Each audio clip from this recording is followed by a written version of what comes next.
Hi there, this is me. So ayan guys, isa na namang napakasimpleng sketch po ang ating gagawin sa ngayon. Ito po ay isang pusa.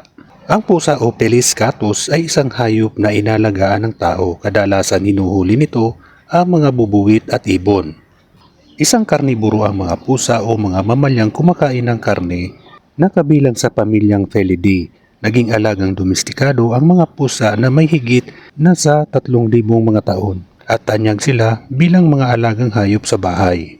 Una silang naging domestikado o pusang bahay at inaalagaan dahil kumakain sila ng mga peste, subalit nang lumaon, inaalagaan sila dahil sa pagiging palakaibigan at mabuting kasama sa buhay. Ginagamit din ang salitang pusa para sa ibang mga kasapi ng Felidae, ang mga malalaking pusa tulad ng leon, tigre at iba pa, at maging para sa mga pusang gubat na lynx, puma at iba pa. Mailap ang mga pusang ito na maaaring maging labis na mapanganib. Maraming mga uri ng ganitong mga pusa.